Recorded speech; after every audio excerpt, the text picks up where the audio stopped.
You are about to embark upon the great crusade toward which we have striven these many months. The eyes of the world are upon you. The hopes and prayers of liberty-loving people everywhere march with you. In company with our brave allies and brothers in arms on other fronts, you will bring about the destruction of the German war machine, the elimination of Nazi tyranny over the oppressed peoples of Europe, and security for ourselves in a free world. Your task will not be an easy one. Your enemy is well trained, well equipped, and battle-hardened. He will fight savagely. But this is the year 1944. Much has happened since the Nazi triumph of 1940-41. The United Nations have inflicted upon the Germans great defeat in open battle, man to man. Our air offensive has seriously reduced their strength in the air and their capacity to wage war on the ground. Our home front have given us an overwhelming superiority in weapons and munitions of war, and placed at our disposal great reserves of trained fighting men. The tide has turned. The free men of the world are marching together to victory. I have full confidence in your courage, devotion to duty, and skill in battle. We will accept nothing less than full victory. Good luck, and let us all beseech the blessing of Almighty God upon this great and noble undertaking.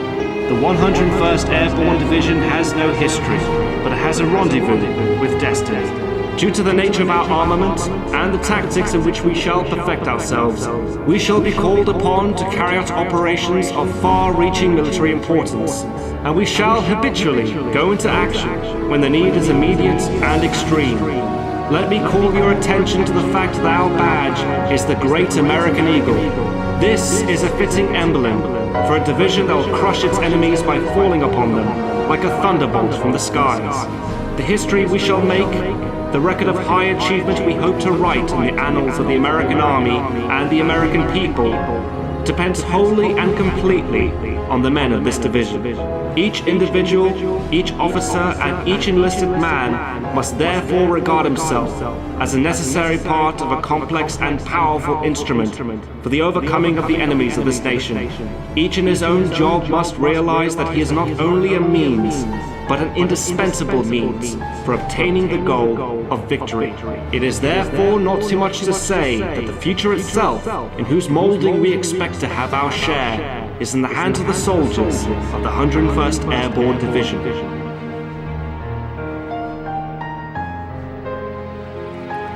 7 decades ago,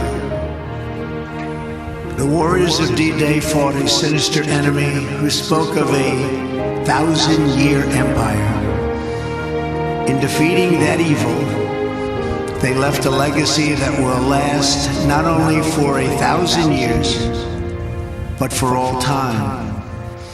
For as long as the soul knows of duty and honor, for as long as freedom keeps its hold on the human heart. To the men who sit behind me, and to the boys who rest in the field before me, your example will never, ever grow old. Your spirit, brave, unyielding, and true, will never die. The blood that they spilled, the tears that they shed, the lives that they gave, the sacrifice that they made, did not just win a battle. It did not just win a war. Those who fought here won a future for our nation. They won the survival of our civilization. And they showed us the way to love, cherish, and defend our way of life for many centuries to come. Today, as we stand together upon this sacred earth, we pledge that our nation will forever be strong and united. We will forever be together. Our people will forever be bold. Our hearts will forever be loyal. and our children and their children will forever and always be free. May God bless our great veterans. May God bless our allies. May God bless the heroes of D-Day. And may God bless